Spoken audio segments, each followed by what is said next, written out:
Here's what you'll see in this recap. Scarlet shatters a massive iron gate with her bare fist.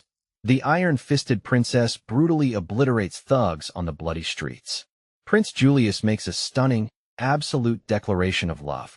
A masked noble gasps as chaos consumes the underground slave auction. An invincible opponent boasting a steel body faces her fury.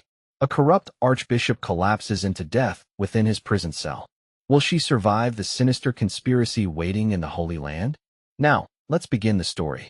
In a few minutes, a trembling prime minister will be blasted through a reinforced stone wall by a single, earth-shattering punch. But first, the street echoes with the crisp sound of a heel snapping back as Scarlet lands a brutal, physics-defying kick squarely into a thug's jaw. The ruffian catapults backward into the evening air, completely weightless for a split second, before Scarlet spins on her heel with immaculate, chilling poise to adjust the lace of her formal dress. Without breaking her rhythm, she delivers a merciless, bone-crushing kick straight into the face of a second attacker, her voice dripping with annoyed disdain as she complains about how tedious it is to take a simple evening stroll. 3 thugs now lie flattened like discarded rags beneath the shadow of an ancient oak tree, while Scarlet casually smooths out her leather glove and steps over them, feeling utterly refreshed. The remaining pickpockets freeze in sheer, unadulterated terror as they catch the glint of silver hair and icy blue eyes under the moonlight, realizing too late exactly who they just tried to rob. They tremble before the legend of the iron-fisted princess, the very noblewoman who single-handedly pulverized the second prince's entire political faction in one bloody night. Though Scarlet helpfully clarifies that she only beat these fools half to death before advancing on the last man. The final thug brandishes a rusted dagger with shaking hands, but Scarlet towers over him with cold authority, demanding to know how a man who steals a gold coin from a defenseless child can justify his twisted philosophy that the strong simply consume the weak. He drops to his knees in the dirt, sobbing desperate promises to return every single copper. But Scarlet offers no comfort, reminding him with deadpan cruelty that he showed precisely zero mercy to his own crying victims. Her fist draws back, gathering lethal momentum as she delivers a chilling ultimatum. Those who build their lives on trampling the helpless must always be prepared to be crushed in return. Panicking for his life, the thug blurts out the name of the underground middleman Jack, sputtering a sketchy password for a shady back alley bar, right before Scarlet rewards his confession with a decisive knockout blow. Nanika steps out from the shadows, casually noting that he already neutralized 3 other lookouts with poison darts while scolding Scarlet for her absolute lack of restraint, prompting a lively debate as they walk through town about what Prince Julius was actually doing during the brawl. Julius flashes an infuriatingly smug smirk, claiming he was merely keeping a vigilant eye out in case the ferocious noblewoman needed his assistance, a lie Scarlet immediately refutes with an irritated scowl. Julius leans in, teasingly pointing out that her sour expression clearly betrays her bitter disappointment at missing out on the thugs Nanika took care of. Standing before the rotting wooden steps of the underground tavern, Julius insists on taking point for the negotiation, while Nanika quietly worries that his own recognizable slave-freed face might blow their cover. Julius smooths his collar and talks Nanika into letting him handle the den alone without any bloodshed, while Nanika has to physically hold back an eager Scarlet who is itching to kick the door off its hinges. As the prince slips inside with a breezy promise to be back in under 5 minutes, Scarlet taps her foot impatiently, whining that barely 5 seconds have passed and pouting because she hasn't punched anyone all evening. While Scarlet mentally reminisces about breaking ruffians' jaws, miles away in a luxurious study, a corrupt lord barks orders to his trembling assistant to eliminate any obstacles standing in the way of his illegal empire. Count Cesarin clicks open his ornate pocket watch, anxiously awaiting a high-profile delivery from the Vanquish Empire, unaware of the armed girl and the dragon rider soaring through the dark clouds above. The scene pauses on a stylized credit page, featuring the translator's insignia alongside a quiet illustration of a young girl standing demurely in a cream-colored dress. True to his word, Prince Julius saunters out of the tavern precisely 5 minutes later with the exact location of a major slave trader, prompting Scarlet to deadpan ask whether he broke the informant's arms or legs. Julius chuckles, explaining that he simply terrified the man by convincing him his secret client list was already leaked to the royal guard, earning an impressed nod from Scarlet at his mastery of psychological warfare. Julius smugly argues that breaking a man's spirit is far more merciful than Scarlet's preferred method of brute force trauma, though Scarlet fires back that a swift punch is much more honest than manipulation. When Scarlet bluntly questions how they are supposed to infiltrate a heavily guarded underground auction, her Beastman companion steps forward with a cunning smile and reveals his master plan. Moments later, Scarlet and her companion stand in Count Zazarin's opulent capital office, Scarlet silently disgusted by how casually the human merchant trades in stolen lives. Zazarin waves off small-time brokers like Jack, while Scarlet expertly adopts the persona of a high-rolling, secret aristocrat hunting for exotic living curiosities. The Count leans forward, bragging about his stock of rare elves and ancient demon bloodlines, emphasizing that a trained beastman like the one standing beside Scarlet is the ultimate luxury asset. Zazarin pats Nanaki's shoulder with patronizing familiarity, calling him a magnificent walking business card, a comment that draws a razor-sharp, murderous glare from Scarlet.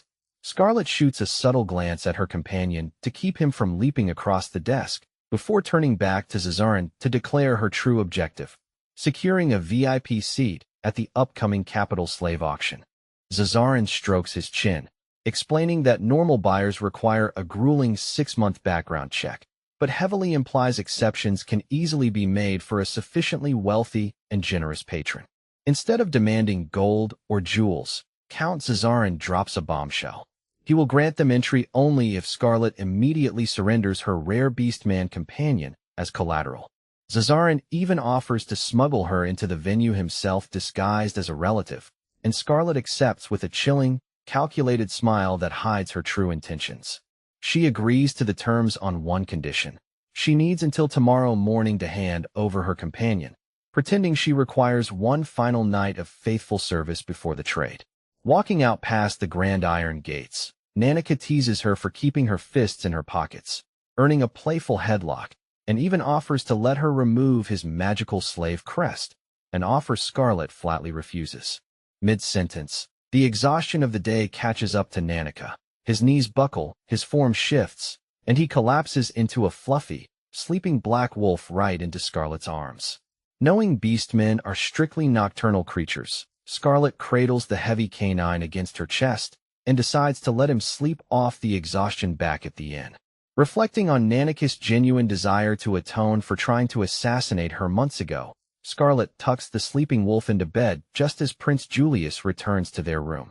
She briefs Julius on their successful deal, explaining that they secured auction access by using Nanaka as bait, while Julius praises their dangerous gamble. As Scarlet grabs her coat to step out for some midnight air, Julius calmly marks his book page and insists on tagging along, much to her visible annoyance. Wandering through the bustling Grandhill Market District, Scarlet turns to demand why the prince is shadowing her, only to be interrupted by a food vendor shoving a hot apple pie in her face. Julius purchases pastries for them both, effortlessly out-haggling a shady jewelry merchant who tries to palm off fake mithril, squeezing a bonus choker out of the deal just for fun. When a shady, hooded street fortune teller tries to peddle a glowing fake power stone to Scarlet, Julius steps in with a dry remark that his companion prefers clearing out evil spirits with raw knuckles. As Julius chuckles at her expense, Scarlet has to actively summon every ounce of her self-control to keep from driving her fist straight through his handsome face. Julius breaks off a warm, honey-glazed piece of his apple pie and feeds it directly to her. The pastry is so divinely sweet that Scarlet instantly forgives his teasing when he hands over the rest of his share. He leads her to a quiet stone bench beside a splashing public fountain, gallantly dusting off the seat with his handkerchief before inviting her to sit. Sitting side by side, Julius confesses he used to sneak out of the Royal Academy just like this, prompting Scarlet to contrast these lively streets with her old, miserable errand-running days for Prince Kyle. Julius admits he had always dreamed of buying that exact apple pie from this stall, leaving Scarlet to wonder about the hidden depths behind his playful, eccentric facade as he casually admits a deep hatred for boredom. Opening up about his cynical childhood surrounded by sycophantic nobles, Julius confesses that running into a certain violent, uncompromising Villainess completely rewired his view of the world. He turns to a stunned, wide-eyed Scarlet and declares that while the Empire is drowning in monotonous mediocrity, she is by far the most fascinating creature he has ever encountered. Prince Julius leans in impossibly close, his breath brushing against her ear and cheek, freezing Scarlet in stunned silence. He whispers that his feelings might not fit the conventional definition of ordinary romance, yet he refuses to keep them bottled up, while a rare, vulnerable tear glistens in the corner of Scarlet's eye. Against the backdrop of the roaring fountain, Julius delivers an unambiguous confession. Scarlet, I love you. More than anything else in this world. Later that night, Scarlet unlocks her in-room door, collapses face first onto her mattress, and lets out a long, exhausted groan that echoes in the quiet room. Tossing and turning in the dark, she replays Julius's words over and over, desperately trying to convince herself it was just another one of his elaborate psychological games. The chapter closes with a standard Scanlation team credit page, bridging the romantic tension into the brewing storm of the next arc. Chapter 9 opens with a serene title page, depicting Prince Julius standing calmly outdoors as golden autumn leaves drift through the air. The next morning, Nanika serves steaming black tea to Scarlet, reporting that Julius vanished before dawn to coordinate their strike team, prompting Scarlet to ask why her Beastman friend isn't wearing his butler attire. Nanika explains he kept his uniform safe so it won't get shredded during their staged re-enslavement, accepts a gentle head pat from Scarlet, and joins her for the march to Count Zazarin's estate. Zazarin demands proof that Nanika is a legitimate, high-grade Beastman before finalizing the transfer of auction access, forcing Scarlet to give the command to transform. Nanika sheds his human disguise, shifting into a sleek, deadly feline Beastman with glowing eyes, leaving Zazarin practically drooling as he dubs him the centerpiece of the upcoming auction. Just as Zazarin motions for Scarlet to pick a reward from his own stock of house slaves, a hulking, heavily scarred brute named Donovan stomps into the room, rudely asking if the silver-haired noblewoman is the merchandise. Zazarin hastily corrects him, but Donovan leers at Scarlet with vile intent, making a crude remark about wishing he could break her before she's sold, drawing simultaneous death glares from both Scarlet and Nanika. Ignoring Zazarin's plea to handle the expensive merchandise with care, Donovan snaps a thick iron collar around the transformed Nanika's neck, sneering about beastmen healing fast enough to take a beating. Donovan yanks the heavy leash viciously, pulling Nanika off balance and rearing back with a barbed, spiked whip as the Catboy lets out a distressed whimper. In a blur of motion, Scarlet intercepts, catching the flying spiked whip barehanded just inches away from tearing into Nanika's flesh. Standing inside the Count's parlor, Scarlet calmly asks permission to discipline the ill-mannered hound on his master's behalf, sending Donovan into a blind rage while Zazarin stammers in sheer panic. Zazarin shrieks that Donovan is a disgraced former A-class adventurer whose combat power surpasses even the Royal Knights, but Donovan just laughs, declaring he doesn't give a damn who she is. Donovan lunges forward, roaring that he'll wrap his barbed lash around her skull, while Scarlet meets his murderous charge with chilling, unshakable composure.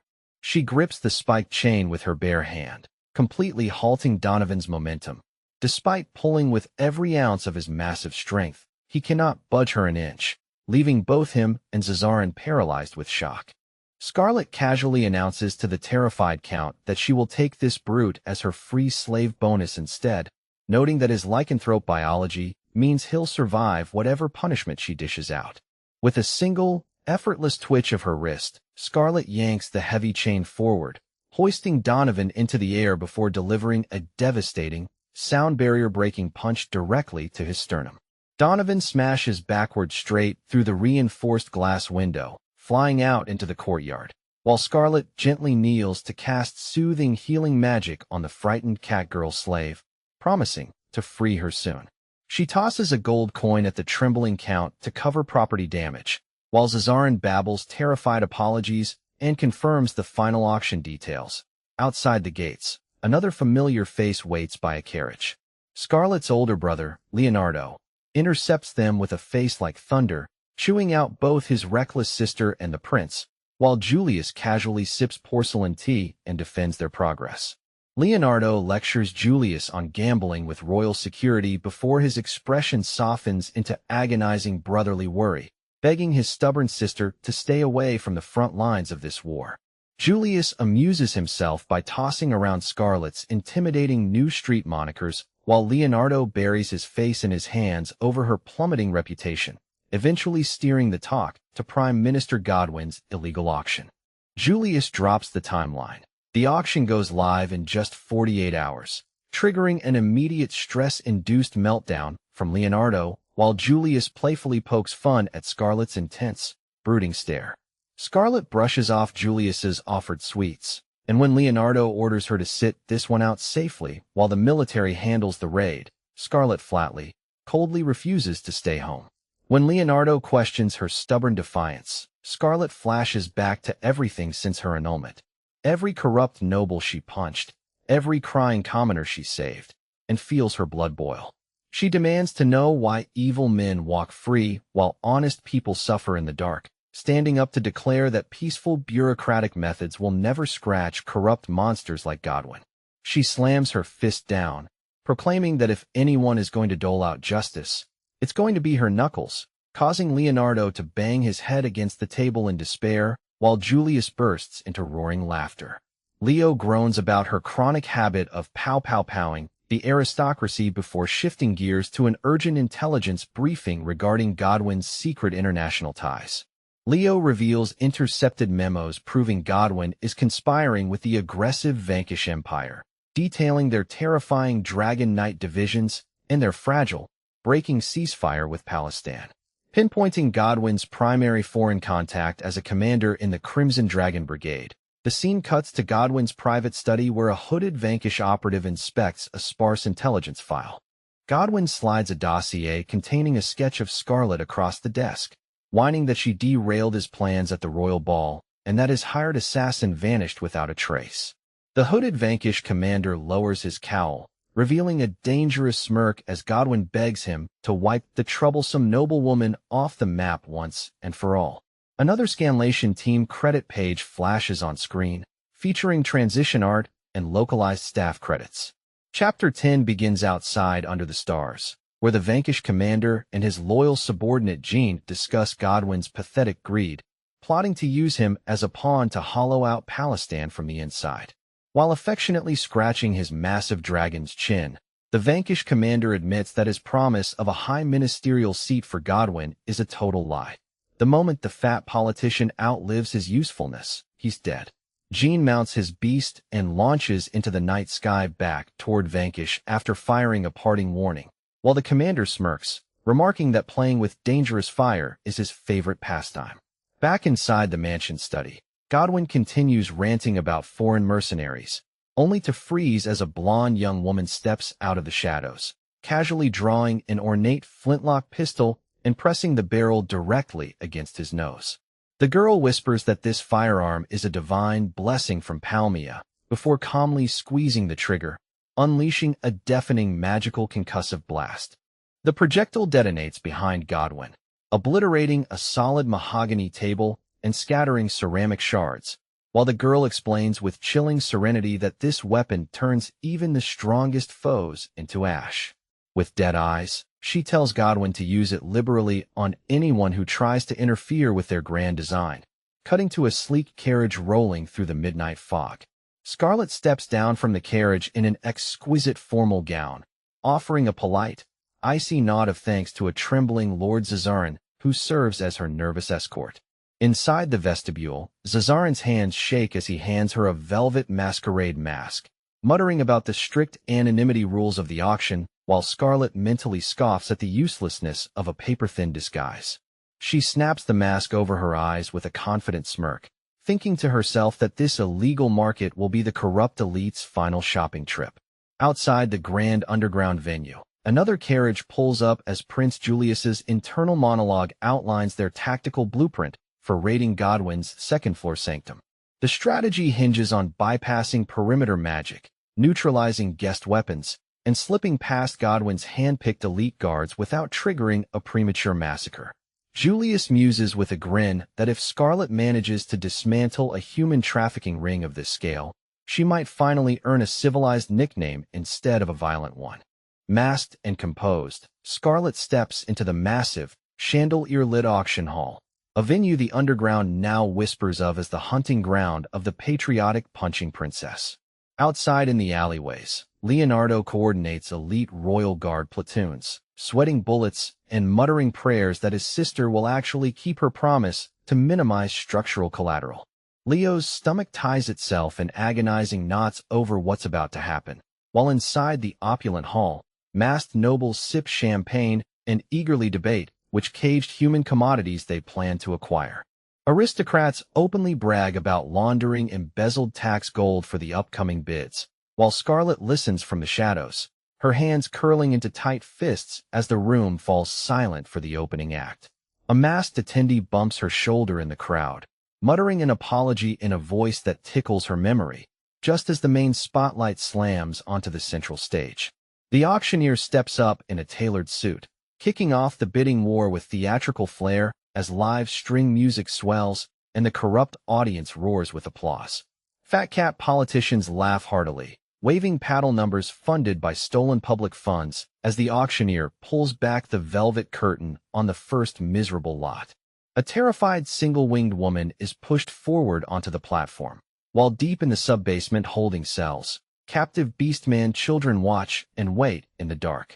The young Beastman boy holds onto a fading spark of hope, remembering Scarlet's promise, while upstairs in the crowd, a masked figure slips in beside Scarlet. Prince Julius drops his disguise just enough for her to see his smile, whispering that she needs to move fast before some other noble buys up her target. Scarlet turns to the prince with a sharp proposition. She wants exclusive rights to personally beat Lord Godwin into the floorboards, and she's willing to negotiate terms. When Julius asks for her price, Scarlet offers her lifelong military loyalty to the crown and the royal family. Julius closes the distance between them, shaking his head and rejecting the kingdom, demanding instead that she pledge her absolute loyalty exclusively to him as a person. Looking up through her mask, Scarlet narrows her eyes and fires back. Swear to me here, tonight. That's my condition. Julius accepts without a second hesitation, prompting Scarlet to grumble under her breath about what a sneaky, manipulative coward he truly is. As other masked aristocrats chat idly about bids nearby, the pair slips through the perimeter toward Godwin's private chambers, mapping out their coordinated strike. Walking down the plush red-carpeted corridor, they discuss the inevitable crossfire and the sheer scale of the performance Scarlet is about to put on. A predatory grin spreads across Scarlet's face as she anticipates finally getting her hands on the man she mentally dubs her personal punching bag. Another quick scanlation credit splash marks the transition into the raid's climax. Down in the damp, stone-walled sub-basement, private guards whip and torment enslaved families. A crying elfin mother is beaten to the stone floor while begging for her child's life. Victims whisper desperate prayers to Lady Diana, while a resolute dark-haired boy pulls a weeping elf girl close, whispering, "Don't waste your energy fighting back just yet." He looks up toward the ceiling with absolute faith, murmuring, "I know she's coming. I'm counting on you, Scarlet," just as muffled thuds echo from the corridor above. Upstairs, Julius and Scarlet stride down a hallway littered with unconscious security guards, coming face to face with a blockade of elite mercenaries. The guards draw their blades, but Scarlet simply pulls off her leather gloves, tossing them aside with a lethal smile. It's only polite to enjoy the appetizers first, no? High up on the VIP balcony, Heine and an associate peer down at the crowded auction floor, casually discussing the market value of the elfin woman on stage.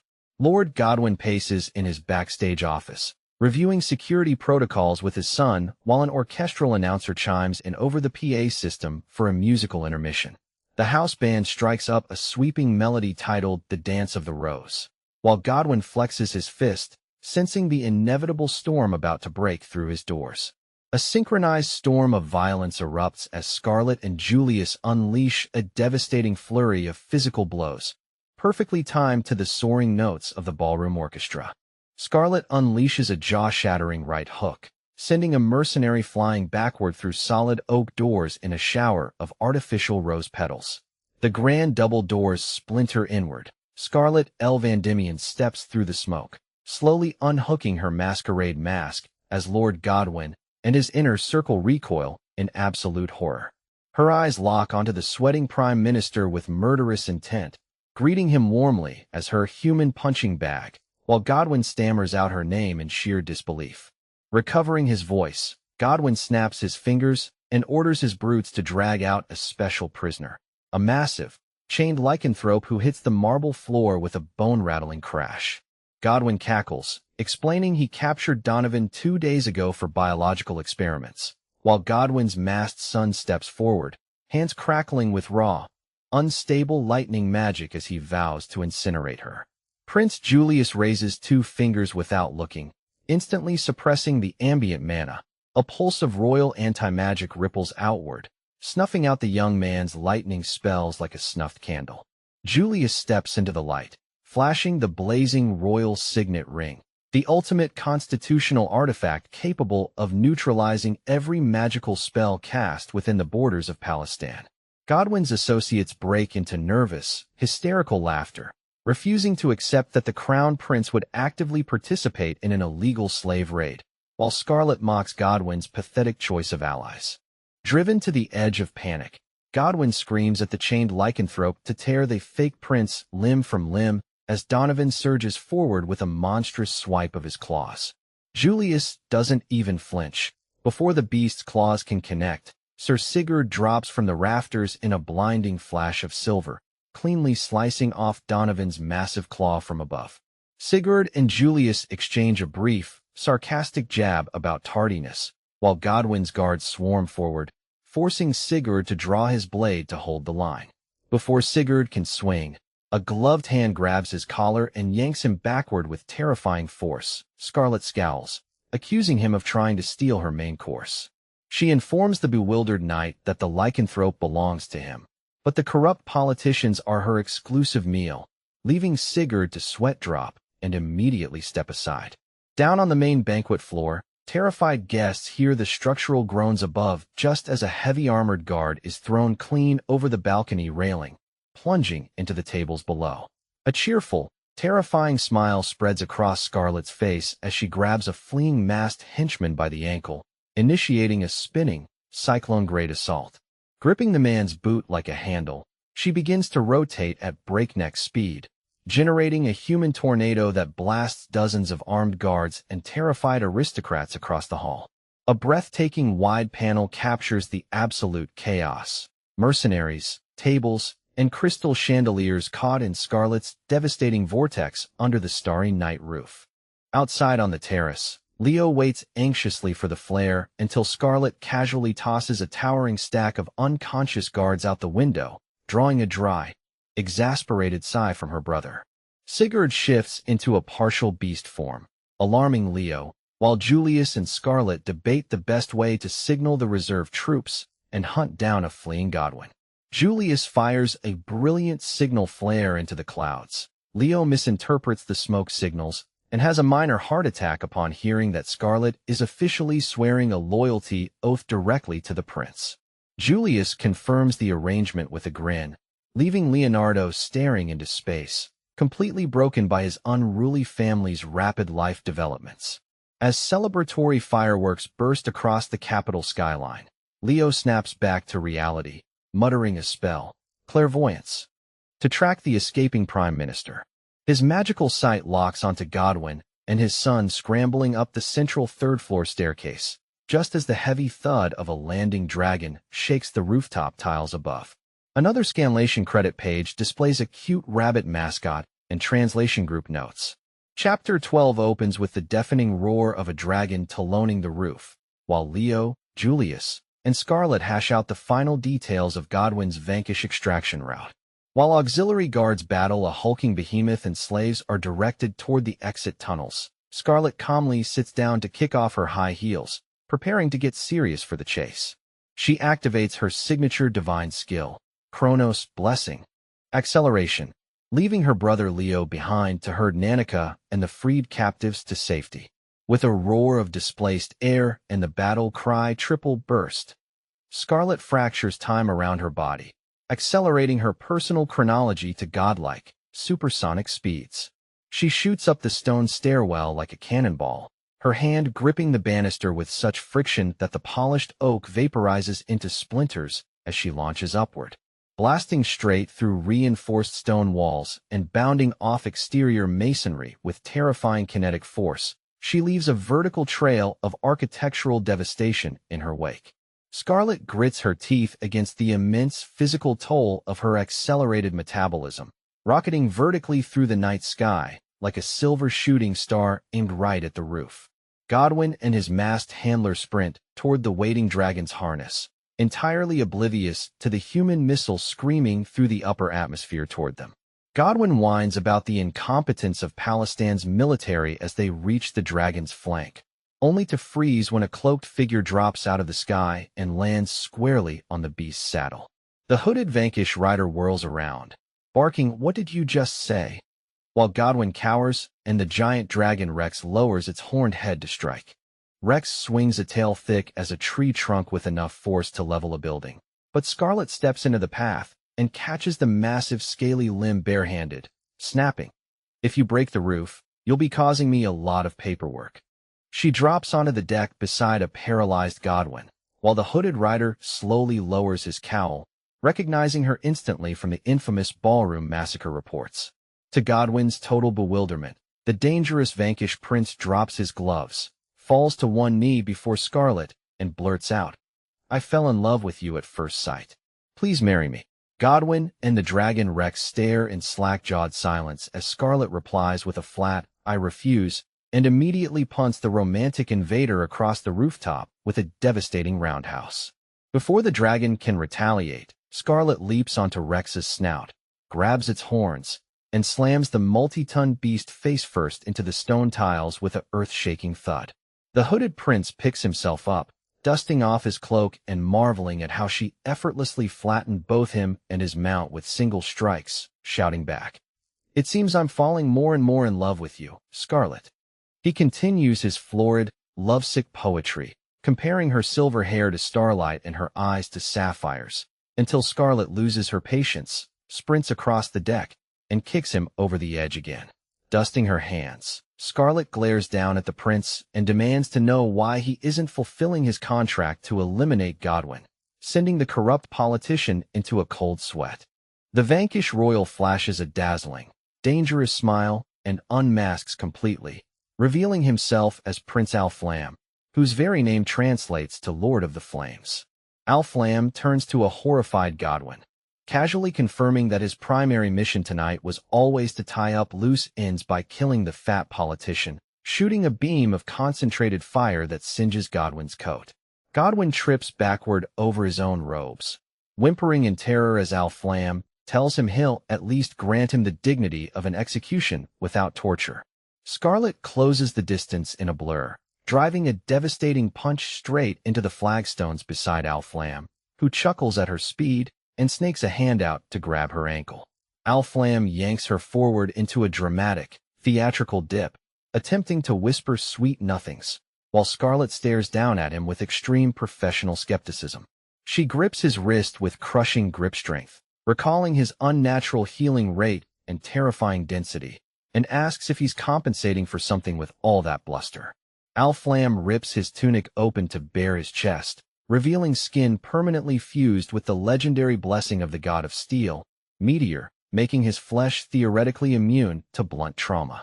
Standing toe-to-toe, Scarlet exchanges sharp words with the armored prince as he tries to wave her off, so he can finish executing the traitorous prime minister. Without a word of warning, Scarlet lunges forward, locking her fingers into the back of Al-Flam's collar in a brutal, inescapable close-quarters clinch. She drives a piston-like knee strike directly into his steel-infused midsection, forcing the prince to hack up air as his invulnerability fails against her raw output. Before he can recover, she unleashes a relentless, high-speed boxing combo, wrapping up the flurry by demanding to know if he's finally learned his lesson. Al-Flam stumbles backward, blinking in sheer disbelief that a delicate noblewoman possesses combat stats that defy every known law of physics and muscle conditioning. As the vanquished prince collapses to his knees, concussed and gasping for breath, Scarlet casually rolls her shoulders and prepares to haul him and his pet dragon off the roof. Activating her acceleration technique one last time, she grabs Al-Flam by the belt and launches him into the night sky at escape velocity, treating a foreign prince like a skipstone thrown toward his home empire.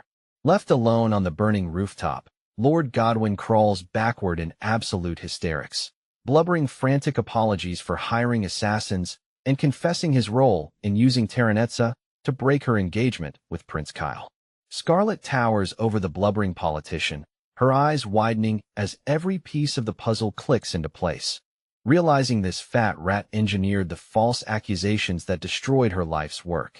Realizing his execution is seconds away, Godwin claws at the flagstones, screaming that he has critical intel regarding Terranetza's true, unearthly origin.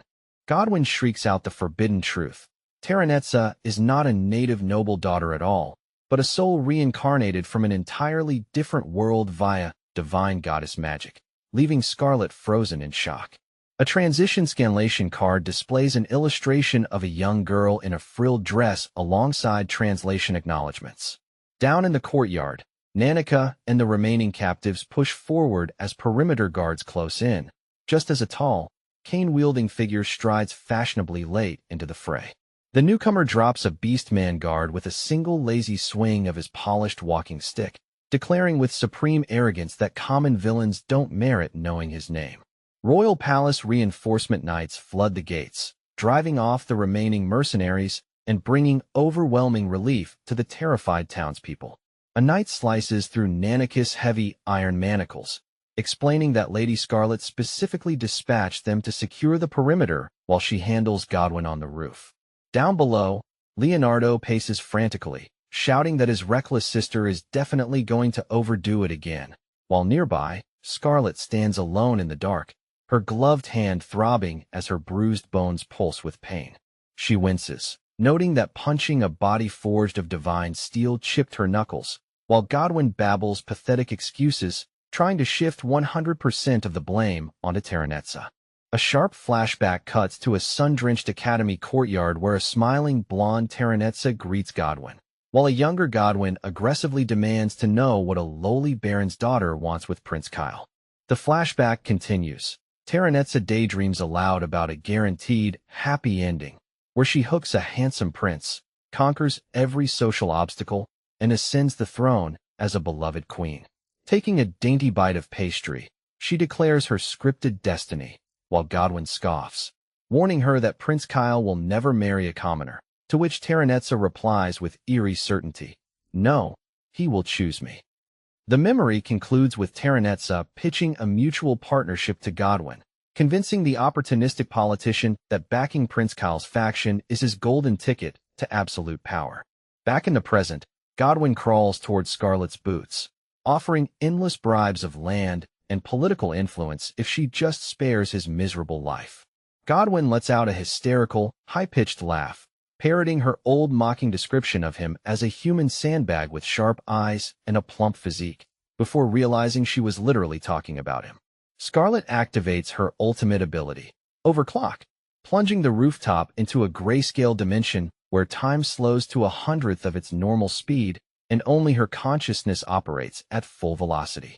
Walking through frozen drops of blood and suspended dust, she stops directly above the paralyzed Prime Minister, raising her fist as she whispers, "This is for everyone you bled dry."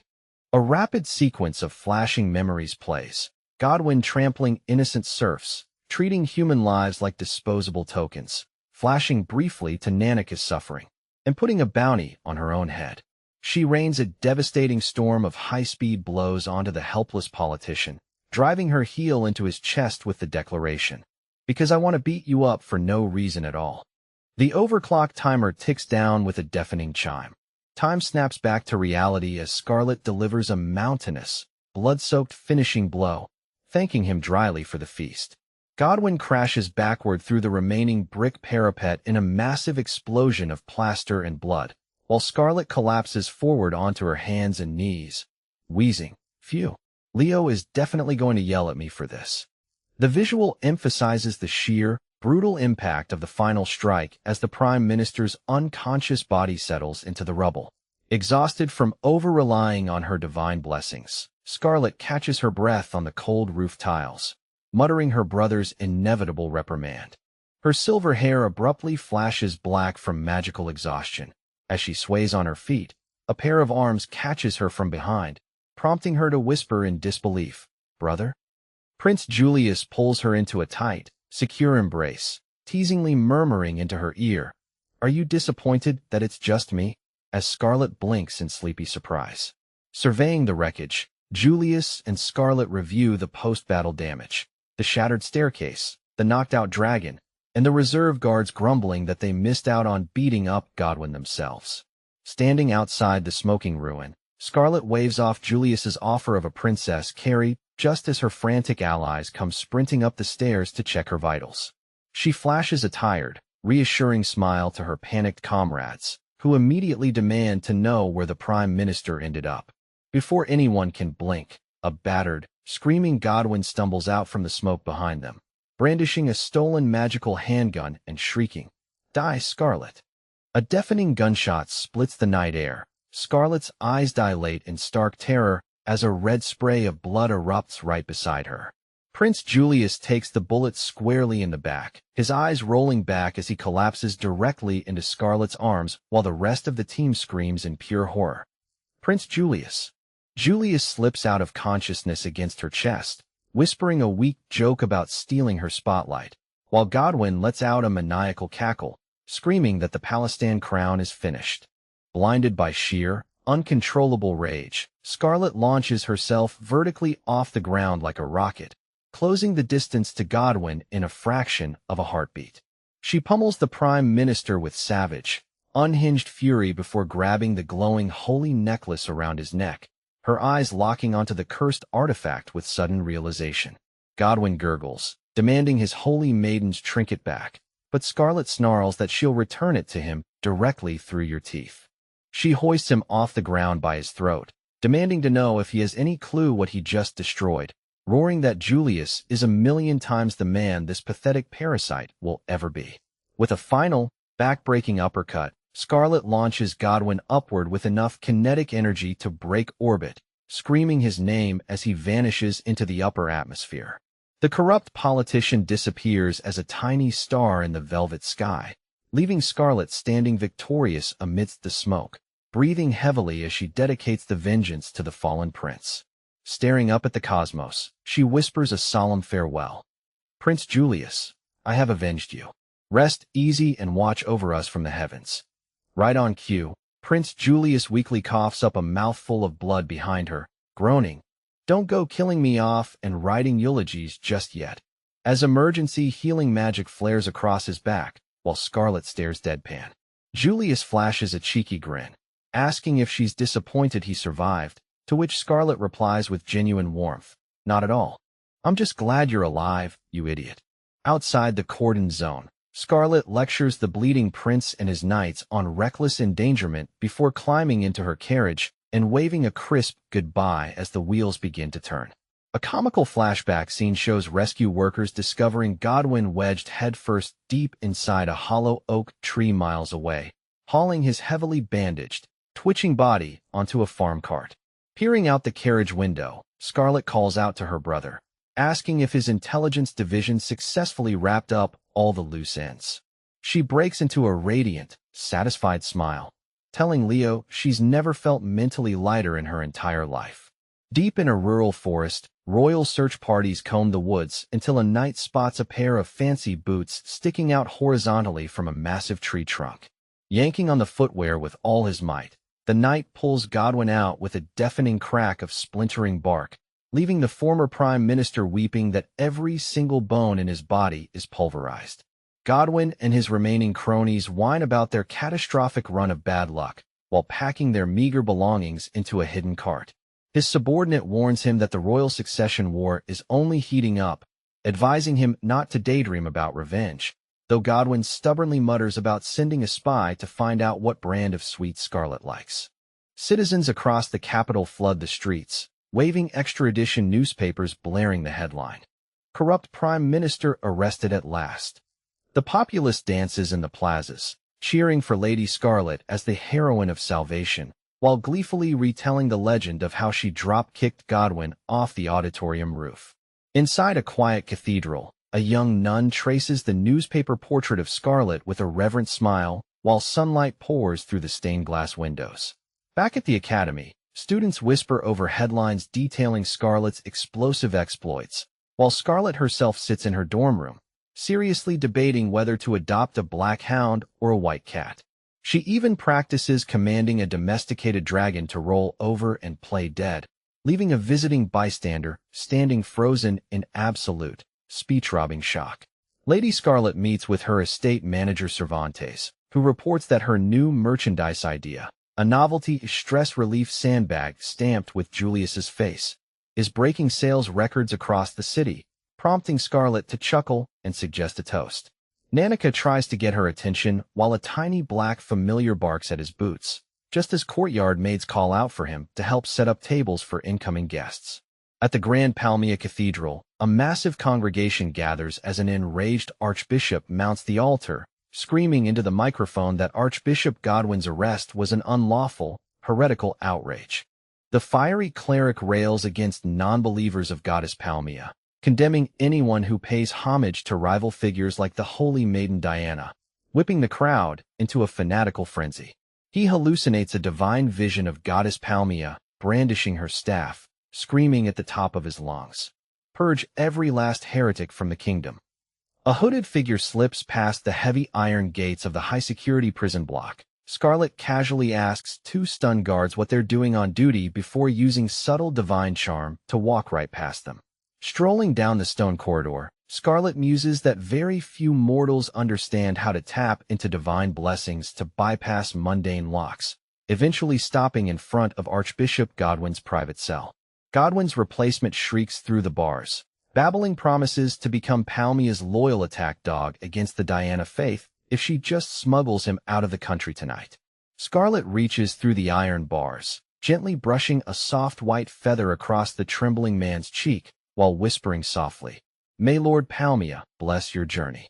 The Archbishop's eyes roll back. He collapses onto the stone floor with a soft thud as Scarlet lets out a polite, cheerful chuckle, a fufu, leaving a tiny vial of concentrated divine toxin on his windowsill. She strolls down the exit hallway past the dazed guards, whispering to herself, "Now then, it is finally time for the villainous Scarlet El Vandimion to step out of the spotlight." The two guards snap out of their trance, scratching their heads in confusion, before peering through the bars and letting out a blood-curdling scream upon finding the Archbishop dead. Back at the Royal Secret Investigation Office, Leo buries his face in a towering mountain of paperwork, groaning as a colleague drops off even more files concerning Julius's brutal interrogation of slave rings. A narrative caption explains that a full month has passed since the auction raid. Arrested nobles have been stripped of titles, corrupt knights imprisoned, and the entire royal administration thoroughly cleansed. Leo flips through reports showing former slaves successfully reintegrated, half returned to their hometowns while others took capital jobs, before pausing to think back on Julius's private interrogation of Prince Kyle. Down in the royal dungeons, a pathetic Kyle screams that Terranetz's reincarnation was entirely news to him, swearing he knew nothing of illegal magical tools, while Julius turns his back and mutters that without Godwin, they have a dead end. Investigators pore over case files linking the mysterious prison deaths to the Palmia faith's stockpiled holy relics and forbidden flintlock pistols. Political memos detail the terrifying reach of the Palmia faith within Palestine, boasting bottomless merchant wealth, massive political lobbying power, and private mercenary divisions. Informational diagrams introduce the two dominant religious pillars of the kingdom, the traditional Holy Church of Diana versus the aggressive Nouveau Riche Palmia faith. Analysts compare notes, highlighting how the Palmia sect aggressively courts corrupt merchants and predatory aristocrats to expand its shadow empire. An intelligence officer reviews ledgers tracking suspicious financial donations flowing into the Diana Church, noting a worrying spike in public skepticism. Exhausted desk agents swap complaints about their workload, sending a junior officer out on a coffee run to a specific cafe marked on a city district map. At the bustling street corner shop, citizens gossip over morning pastries about upcoming religious festivals and the growing friction between the rival temples. Underground rumors hint at dark secrets hidden within the Diana Church hierarchy, causing one nervous investigator to panic at the mere thought of Scarlet getting wind of it and punching the Pope. Back at headquarters, officers debate Scarlet's ongoing medical recovery, with one daring to suggest asking her out on a date, earning an immediate, death-glare denial from Leo. Sigurd kicks the office door open with a crash, panting wildly as he drops an emergency intelligence report onto the desk, sending the room into instant chaos. High above the clouds, Scarlet rides atop her tamed dragon, letting out a delicate sneeze into her sleeve, noting that the high-altitude air is freezing as their escort target approaches. Lady Rosaria Le Madeline and Lady Envy Mel Champagne stand waiting in a grassy clearing when a massive dragon's silhouette suddenly blocks out the sun. Startled by the incoming beast, Rosaria and Envy instantly drop into combat stances, chanting high-tier wind and earth magic spells to intercept. A concussive magical blast detonates near the dragon's wing, while Scarlet simply tilts her head in amusement from her saddle, looking down at her overprotective friends. Recognizing the silver hair, Rosaria and Envy drop their spells in sheer embarrassment, racing over to playfully pinch Scarlet's cheeks for giving them a heart attack. The girls chatter excitedly, trading light-hearted teases about marriage prospects and graduation while wrestling playfully over a pouch of travel snacks. Sipping steaming herbal tea in the sun, Envy complains about how dreadfully boring the academy dorms were while Scarlet was bedridden, teasing Rosa about her secret crush. Envy sighs dreamily about wanting to graduate and marry a dashing knight who would gladly lay down his life for her, prompting Rosa to burst out laughing at her hopeless romanticism. Rosa teases Envy right back before asking after Scarlet's well-being, just as a polite knock raps on the drawing room door. Nanika peeks inside, announcing an unannounced visitor has arrived to check on her ladyship, and both Envy and Rosa instantly recognize the deep voice in the hall. Prince Julius steps across the threshold, sending Envy and Rosa into an immediate, flustered panic as they scramble to offer clumsy bows. Julius politely asks to borrow Scarlet for a private walk in the gardens, leaving the two noble girls blushing furiously at the sudden romantic tension. Envy and Rosa hurriedly shoo Scarlet out the door, while Julius takes her hand and leads her away, earning a muttered grumble from Rosa about the prince's black-hearted charm. Walking down the stone garden path, they discuss Terranet's ongoing disappearance and Kyle's continued lack of cooperation before Julius reaches out to stroke a strand of Scarlet's hair. Julius reminds her about the upcoming ceremonial state pilgrimage to the Holy District, sternly warning her not to act as a human meat shield for him this time. Pausing beside a blooming rose trellis, Julius asks if it's acceptable to pluck a flower, launching into a nostalgic memory of how his eccentric parents used to sneak out of the palace in disguises. He recounts how his father spent hours weaving a crude crown of wild roses for his mother, explaining with a soft smile that his own twisted romantic streak is entirely genetic. Julius gently places a freshly woven rose crown atop Scarlet's silver hair, whispering that her presence has become fundamentally essential to his survival. Gazing deep into her icy blue eyes, he tells her that her fiery existence illuminates his dark world and has completely stolen his heart. Cupping her face in his palms, he leans in close and asks the ultimate question: "Will you stay by my side forever?" The romantic moment hangs in the crisp garden air as Scarlet processes the weight of his confession. Julius holds her chin gently, smiling as he adds the loving pet name, "My dearly beloved toy." Scarlet's romantic expression instantly shatters. She stares back at him with a dead, unamused blank stare and deadpans. "Huh?" Julius tilts his head innocently, asking if she's feeling feverish or needs a court doctor, wondering if the rose crown was too lacking in affection, while a vein visibly throbs on Scarlet's forehead. He chuckles, noting she usually beats Prime Minister's half-death without blinking, while Scarlet internally arms herself for psychological warfare against the crown prince. Thinking to herself with a murderous glare, Scarlet mutters, "May I please send this shithead prince flying into the stratosphere?" A quick cutaway shows a carriage rolling through the twilight gates, transitioning to the mansion parlor where Cervantes hands a thick, wax-sealed envelope to Lady Scarlet. Scarlet breaks the magical seal with a flick of her finger, scanning the letter to find an official invitation from Lady Diana to visit the Holy Cathedral in exactly 1 month. A full year has slipped by since Terranetz's vanishing act and the secret expansion of the Palmy of Faith. Standing on her balcony, Scarlet feels an ominous premonition regarding this year's state pilgrimage. She grips the stone railing, vowing fiercely, "No matter what schemes are waiting, I will protect you, Lady Diana." Outside the cathedral gates, under a shower of white flower petals, lines of attendants bow as Lady Diana steps forward, her veil lifting in the gentle breeze. Diana flashes a bright, innocent smile, eagerly looking forward to reuniting with her beloved big sister as the Holy Land pilgrimage arc officially commences. A comedic promotional bonus page advertises the newly released Stress Relief Sandbag V2 molded in Julius's likeness, capitalizing on the massive market success of the Godwin edition.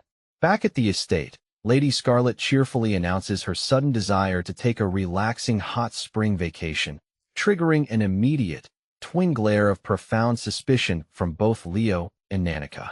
Leo accuses her of using a hot spring trip as a flimsy alibi to go beat up more politicians, while Nanika points out that her proposed itinerary matches the exact route of the Holy Land pilgrimage. Scarlet defends her honor with an innocent smile, claiming the saintess is a national treasure who needs protection, concluding piously, "Everything I do is purely for the world and its people." Leo groans, reluctantly signing off on the travel permit with a strict warning not to start a war, while Scarlet immediately barks orders at Cervantes to pack her iron gauntlets. She bolts out the mansion doors, tossing final instructions to give her regards to her father while sprinting toward the stables to escape before the black-hearted prince catches her. She swings open the carriage door to find Julius already lounging inside, smirking as he greets her with, "You're quite late," while Scarlet forces a polite, eye-twitching smile. A brief flashback shows Leonardo chewing out Cervantes over the pilgrimage logistics, with Cervantes dryly advising him to stock up on stomach ulcer medicine in advance. Julius laughs heartily at Leonardo's chronic stress, while Scarlet remarks that since her brother is already head of the Intelligence Bureau, there's no point in hiding her itinerary anymore. Inside the moving carriage, Julius explains that keeping their departure a secret from Leo guarantees the funniest possible reaction, while unfolding a tactical map of the border regions. Tracing lines across Palestine, Falconia, and Lindbergh, Julius warns Scarlet to keep vital intelligence close to her chest, just as the looming stone walls of the Holy District appear on the horizon. Approaching the massive fortifications of the Holy District, Scarlet feels an oppressive weight of political intimidation rather than divine grace radiating from the architecture. Julius notes that both the Palmia headquarters and Diana Cathedral are built like medieval fortresses designed to keep out worldly impurities according to the Pope's paranoid decrees.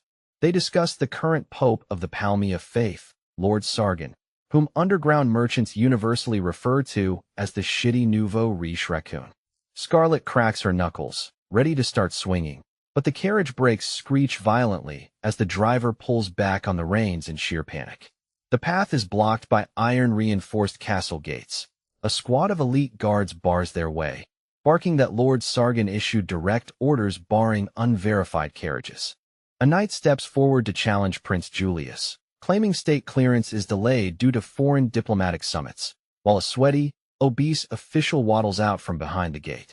Julius remarks on how quickly the local trash crawls out of the woodwork, exchanging amused glances with Scarlet as they anticipate some easy violence. The heavy-set official wheezes forward, introducing himself as Jarlmot, the self-proclaimed Iron Inquisitor of the Palmia faith, while Scarlet mentally catalogs his meaty jawline. Jarlmot bellows that Palmia grants him absolute authority to purge heretics by any means necessary, boldly claiming his mandate supersedes even the crown prince. Julius's smile vanishes. He steps forward, warning Jarlmot that state policy requires assembly approval and demanding to see the Pope's official seal, while Scarlet gently tugs his sleeve. The Inquisitors strike pious poses, boasting of their divine backing, while Scarlet and Nanika quietly sync up their magical voice recording evidence tools. Lord Jarlmot hefts a glowing, rune-carved mace dubbed the Sacred Lightning Hammer, bragging that he will use it to mete out instant divine justice, completely ignored by a bored guard. Scarlet sighs, announcing she'll start by clearing the entrance, while Julius steps back with a courteous bow, telling her to handle things however she pleases. She walks up and places a palm against the 5-meter-thick sacred wooden gate. Jarlmot cackles at her hubris, mocking the idea that bare hands can dent holy timber. With a deafening boom, internal magical runes overload. The massive reinforced barricade explodes outward into a million glittering splinters. Guards drop their weapons in sheer terror as the indestructible gate vanishes into dust, while Scarlet calmly turns back to the stunned crowd. She finishes her thought with deadpan logic. You see, everyone, with gates like this, you have to push. Pulling simply doesn't work. Recognizing the silver hair and terrifying aura, the guards shriek in horror, identifying her as the blood-stained princess Scarlet El Vandimion, while Jarlmot breaks out in a cold sweat. Blinded by panic, Jarlmot swings his heavy iron ball-and-chain flail, screaming that he'll crush her skull, only to accidentally smack his own frontline guards in the ribs.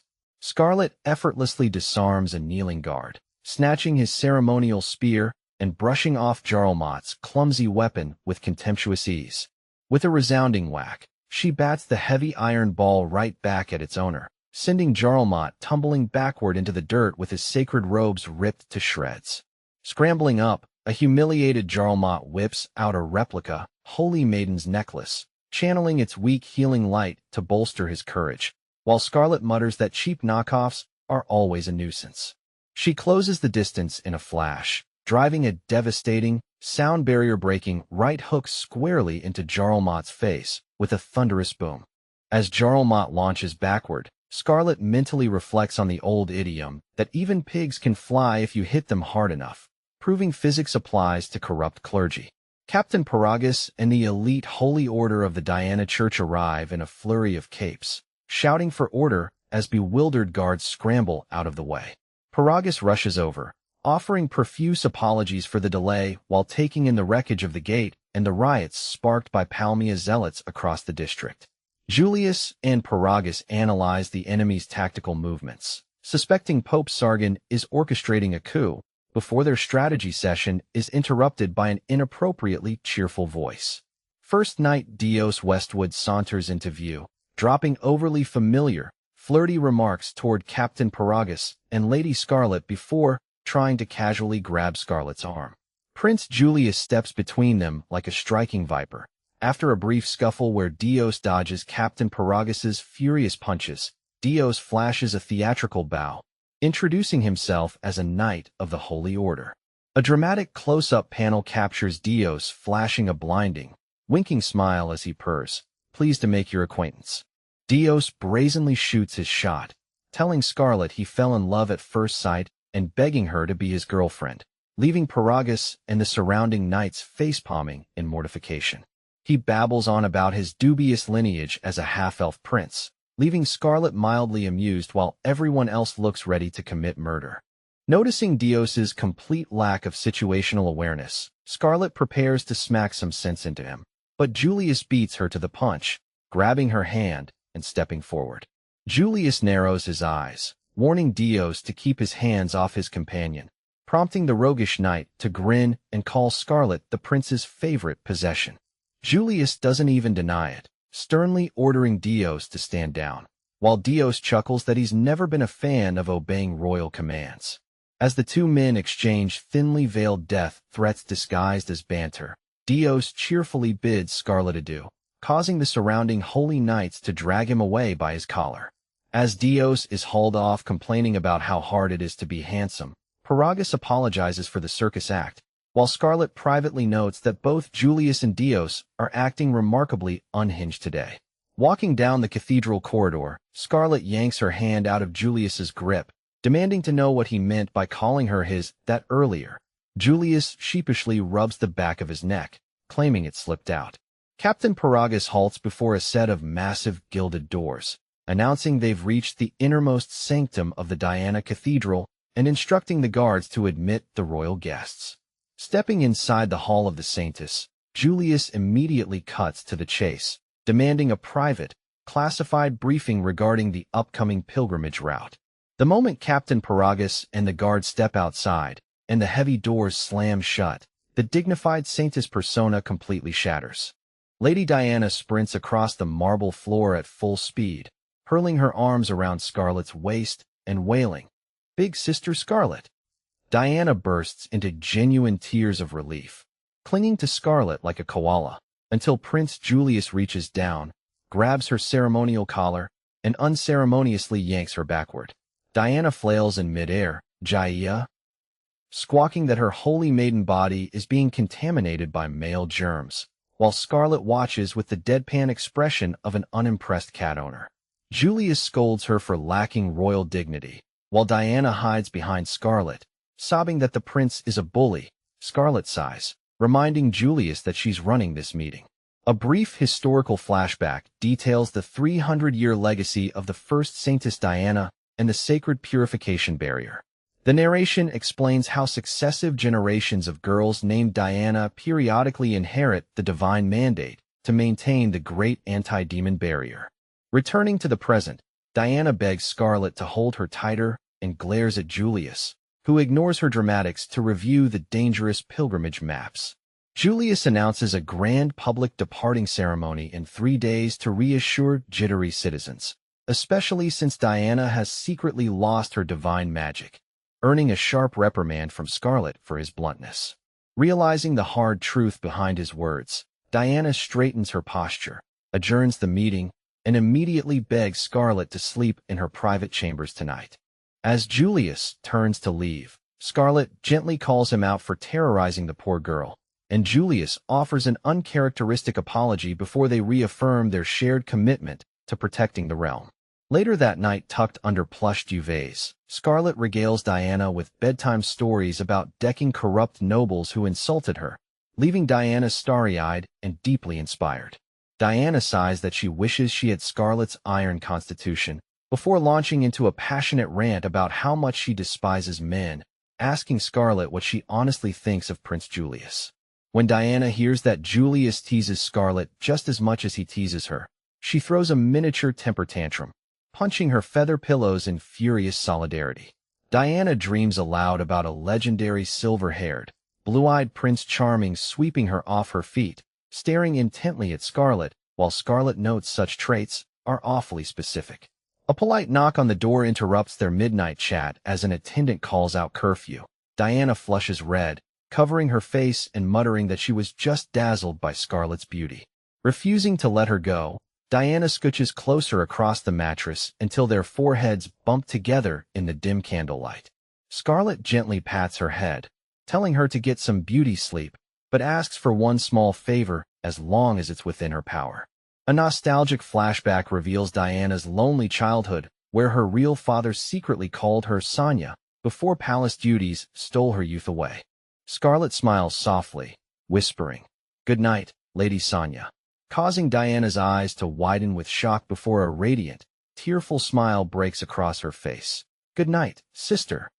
A retrospective flashback to 1 year prior shows Scarlet standing in the cathedral corridors, remembering the exact day Diana lost her saintess powers and wept over her perceived uselessness. The narration touches on the crushing psychological burden placed on an ordinary countryside girl forced to carry the prayers of an entire nation. The memory dissolves back to the eve of the procession, with Diana gazing up at the indifferent night sky, questioning the cruelty of the gods. A bonus comedic for coma panel shows chibi Scarlet repeatedly punching her Julius stress pillows while screaming at him for calling her a toy. Returning to the present prep room, Scarlet helps Diana button up her heavy ceremonial vestments, murmuring words of encouragement as attendants fuss over her veil. Prince Julius pushes the door open uninvited, starting to tease, "Took you long enough? I was getting bored," before completely losing his train of thought. Staring at Scarlet in her formal regalia, Julius whispers that she looks like a literal descending goddess, and when she raises an eyebrow at his smooth talk, he blames Leonardo for teaching him those lines. While Julius jokes about borrowing Leo's poetic flair, outside in the grand avenues, thousands of royal guards and palanquin bearers march through the cheering streets. Inside the swaying VIP carriage, Julius and Scarlet discuss the heavy military deployment, with Julius complaining that he's dying of boredom because nobody has tried to assassinate him yet. The grand procession rolls through the central plaza as confetti falls like snow and citizens throw flowers at the Sainess's golden palanquin. Diana sits upright inside the glass carriage, clutching the ceremonial chalice with a solemn, ethereal expression that drives the crowd into ecstatic cheers. Lifting the holy chalice of purification, glistening holy water cascades around her in magical droplets, while the masses scream praise for Palestine's guardian angel. Inside the royal viewing box, Scarlet sips tea while her companions handle crowd control, muttering that tedious state pageantry should be outsourced entirely to her brother. Suddenly, a deafening explosion, boom, tears through the outer district square. Citizens panic, screaming about a terrorist attack, while Scarlet leaps onto the balcony ledge to survey the chaos. Guards try to calm the VIPs by claiming it's just celebratory fireworks, but Scarlet instantly identifies the distinct sonic signature originating from the Palmia Church headquarters. She vaults off the balcony, accelerating through the air toward the Palmia grounds, pausing only to rip a decorative stone spear from a goddess statue. "Pardon the borrow, Miss Palmia." Plunging headfirst into the enemy compound, Scarlet twirls the spear and shatters a squad of zealots with a cheerful declaration. Ah, a festive bloodbath at last. Elsewhere in the festival zone, Leo directs healers toward injured citizens, muttering that stationing emergency medical teams beforehand was their smartest tactical gamble. Deducing that the terrorist cell must be operating out of the cathedral's underground catacombs, Scarlet fires up her acceleration magic and blasts down the avenue. She carves a path of righteous destruction, using neatly organized chunks of the Palmia goddess statue as lethal anti-personnel artillery projectiles. Kaboom. Grand Inquisitor Catter stumbles out of the smoke, wheezing in absolute horror. "My lady, are you literally throwing chunks of our holy deity at our sanctuary?" Scarlet replies, "I'm simply taking your trash statue to the dumpster." Catter breaks down in tears of furious blasphemy, screeching that Catter the Wise will never forgive such sacrilege before raising his staff to summon reinforcements. Before he can finish chanting, Scarlet introduces his face to the stone floor, knocking him out cold while he whimpers in disbelief. As Catter passes out, he blurtily confesses their grand scheme to sabotage the Diana ceremony, prompting Scarlet to offer a polite, "Thank you for your cooperation," before drop-kicking another cultist. Kicking open the doors to the cathedral's underground gunpowder cache, a terrified surviving cultist stammers, "What on earth are you doing here?" To which Scarlet replies, "I'm the one who blew this place up." Recognizing her silver hair, the remaining zealots shriek in unison, "It's Scarlet El Vandimion," and swarm her with drawn daggers, screaming bloody murder.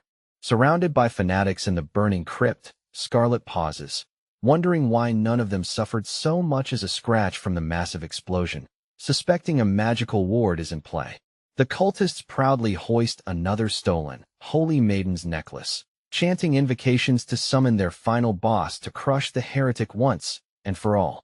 Meanwhile, Sir Sigurd receives classified marching orders from High Command to infiltrate the Palmia catacombs and secure evidence of their treason. Back on the royal carriage route, Lady Diana nervously quizzes Leonardo about his unexpected presence on the trip, while guards and supply carts rumble past. Leo grills Scarlet over her flimsy alibi for the Capitol explosion. She insists she happened to trip into the terrorist cell right after canceling her spa visit, a lie Leonardo refuses to dignify with a response. In the ruins, Scarlet dangles the confiscated fake necklace in front of the cultists' faces, taunting them and threatening to test its structural limits against her knuckles. The Palmia fanatics scream suicidal battle cries, charging blindly forward with the delusion that their martyrdom will spark a nationwide holy war. Scarlet sighs, wading into the mob with terrifying efficiency, treating a terrorist cell like a punching bag convention. She breaks bone after bone with clinical precision, asking the whimpering cultists if they've finally learned that hurting innocent people hurts quite a bit in return. Declaring that terminal stupidity can only be cured through extreme physical trauma, she smiles warmly. Shall we try applying more therapy then? The remaining cultists drop their weapons and attempt to flee in blind terror, but Scarlet cuts off their retreat with a playful leap. A stunning double-page spread captures the chaotic, highly choreographed beatdown as Scarlet single-handedly dismantles all 32 terrorists. Royal infantry troops storm the catacombs, stopping dead in their tracks as they find 32 battered terrorists groaning on the floor while Scarlet dusts off her cuffs and leaves the paperwork to them. Palmia medics outside scream in panic as injured cultists are hauled away, while Scarlet walks out into the sunlight and spots Lady Diana waving from a high balcony. Big sister. With a dark, mischievous grin, Scarlet casually winds up and backhands the stone balcony railing right beside Diana. The weathered marble railing shatters into dust. Diana loses her footing and tips backward over the edge into empty air, screaming in sheer terror. Diana.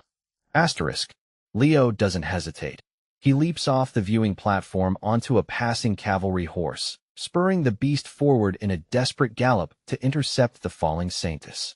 Leo scoops Diana into his arms mid-air, spinning out of the saddle to land safely on the cobblestones while onlookers swoon at his dramatic rescue. Bound Palmia cultists cower in terror from the silver-haired demon lady, while Scarlet debriefs her brother on the rarity of silver-haired catalysts and the broader conspiracy. Riding in the carriage, Scarlet asserts that there are some problems in this world that can only be solved with a dedicated application of brute force. A sweet flashback panel shows Scarlet promising her worried brother she'll at least consult him before starting a war, followed by a chibi sketch of Leo poking her cheek. That evening at the campsite, Palmia refugees rush up to Scarlet to report that Lady Diana has been throwing a hysterical, anxious fit ever since yesterday's bridge collapse. Scarlet pushes open Diana's tent flap to find the Saintess thrashing around on her cot like an overturned turtle, wailing in an incoherent emotional spiral. Diana jolts upright, gasping as Scarlet steps into the lantern light, offering frantic, tearful apologies for making a fool of herself. She grabs Scarlet's sleeves, blushing furiously and stammering that every time she pictures her hero brother Leo, her heart races like a runaway carriage. Sitting by the lantern, Scarlet gently processes the truth. Diana has fallen head over heels for Leonardo, feeling a bittersweet pang of sisterly pride and amusement. She pats Diana's head soothingly, reassuring her with a glowing, saintly aura. Don't worry your pretty little head.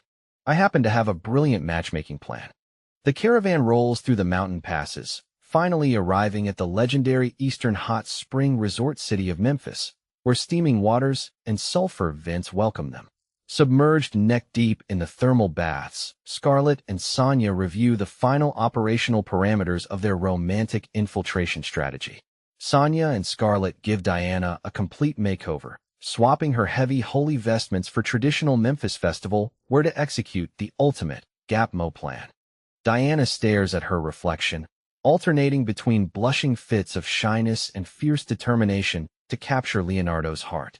Nanika pops out of the steam in his dog form, casually reporting that Leonardo has finished bathing and is currently resting in his private suite. A background traveler complains about the water temperature, while Scarlet and Sonya mentally cue the commencement of Operation Ambush Leo. The scene repeats with humorous emphasis on the steaming waters of Memphis framing the comedic buildup. Diana knocks on Leonardo's door, nervously asking if he'd be willing to escort her around the evening festival markets. Leo blinks, replying with a gentle smile. If you don't mind an old guard dog like me. Meanwhile, Scarlet crosses paths with Prince Kyle wandering the festival stalls. Kyle mutters that he's scouting out rogue adventurers to clear his tainted family name. As they chat, a nearby storefront shatters. A drunken, massive adventurer is throwing a violent tantrum because he lost his gold at a dice table. The brute begins smashing priceless ceramic vases. Scarlet's eyes light up as she asks Kyle if this constitutes an approved target for civic discipline. She tosses a heavy pouch of gold coins at the crying shopkeeper to cover all damages, then cracks her knuckles, telling the rowdy adventurer it's time for recess.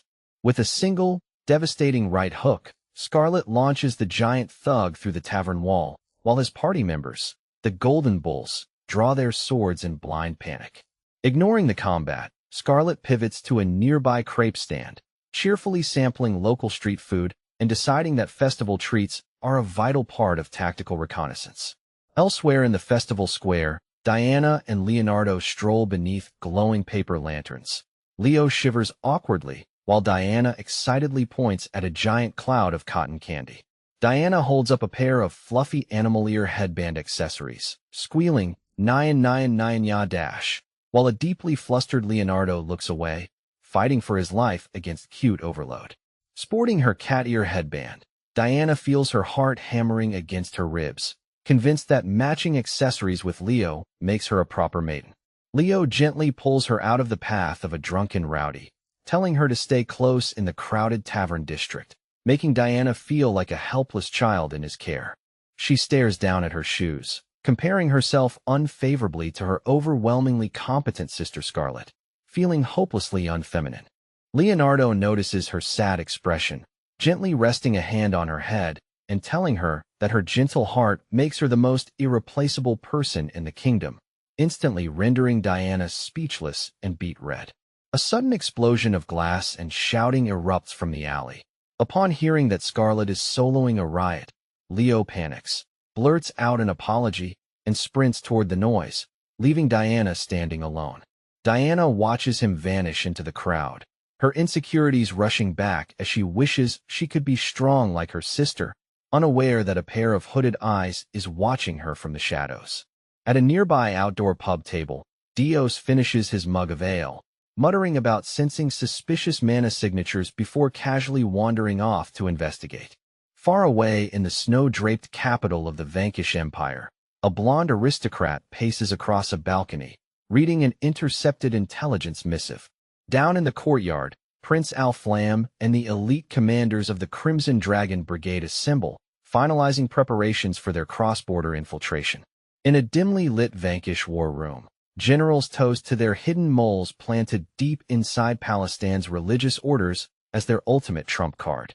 Back in Memphis, Scarlet and Leo lead a scouting party up the steep mountain switchbacks toward the sacred purification stone, with Scarlet practically skipping despite the altitude.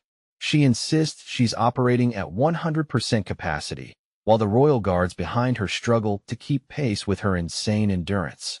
She turns back to praise the guards for marching in full armor, causing the young soldiers to swoon, blush, and instantly double their marching speed. Strolling beside her, Julius remarks that she's shaping up to be the world's finest villainess, prompting Scarlet to snap. "If you expect me to stay a cute, obedient girl, you're severely mistaken." Leo flutters around them in his fairy-like spirit form, lecturing them on mountain survival and treating the alpine trails like his personal backyard, instantly grating on Scarlet's nerves. Trying to impress his sister, Leo strikes a heroic pose and begs for a crumb of romance. "Come on, give your big brother a chance. Why won't you date me?" Without breaking stride, Scarlet pivots on her heel and unleashes a localized divine wind spell, blasting Leo over the tree line and out of sight while Julius sweat drops. Reaching the summit near the Memphis border, the party finally lays eyes on the holy stone of purification, currently rotting with thick, black miasma and demonic corruption. Scarlet turns to a local shrine maiden, announcing with absolute confidence that she will personally assist with the purification rite, leaving Leo, who just flew back, staring in pure bewilderment. Leo has another stress-induced stroke, screaming about his little sister dragging herself into apocalyptic divine rituals, while Julius chuckles, demanding she explain her game plan. Scarlet steps up beside Lady Diana, clearing her throat to make a public decree. The Diana faith does not rely on a single saintess. From this day forward, there are two of us, Lady Diana and myself. The chapter closes on a breathtaking panoramic title splash. The narration breaks down the ancient constitutional secret of Palestine. The saintesses operate in complementary pairs where one maintains the barrier while the second purifies stone impurities. Since Diana lost her barrier-weaving output, the second Saintess steps up to purge the Holy Stone using Chronos' time-bending blessings. Activating the sacred Apollo purification rite, Scarlet radiates a blinding, sun-like aura that scours the dark miasma from the monolith, leaving surrounding knights shielding their eyes in holy awe. Channeling Chronos' temporal acceleration, she reverses the localized wear on the sacred relic. Whispering voices in the crowd reveal why the crown hid her dual Saintess status, to prevent foreign empires from targeting her rare power. Prince Julius finally connects the dots, understanding why Sonia was originally matched as Kyle's political fiancée, and why the crown keeps her securely tethered to the inner circle. Inside a private canvas tent, Lady Sonia sits with her knees pulled to her chest, fighting back tears of inadequacy, because she feels she contributed nothing during the pilgrimage, until the true Saintess pulls her into a warm hug. Sonia lets out a quiet sob against her shoulder, while a royal knight outside stands guard with a somber, protective expression. Far to the north in the freezing fortress city of Snowwind, an impatient noblewoman named Isabella paces across a fur rug, screaming in boredom over waiting a week in this wasteland. She vents her frustration by snapping a heavy leather riding whip against the stone pillars, nearly decapitating a servant until Lord Lassen hurries into the room to deliver a report. Lassen announces that the pilgrimage party officially departed Memphis 3 days ago and is projected to cross into Snowwind by tomorrow evening, earning a sharp, psychotic grin from Isabella. Lassen backs out of the chamber as Isabella draws a glittering broadsword, whispering bloodthirsty vows of vengeance against the explosive Princess Scarlet for what she did to her beloved pet pig Jarlmot. Isabella and her fanatical death squad strap on their armor, eager to give Scarlet a catastrophic northern welcome, while miles away, a mysterious woman sips hot tea by a window, smiling as she mutters her own lethal invitation to the iron-fisted princess.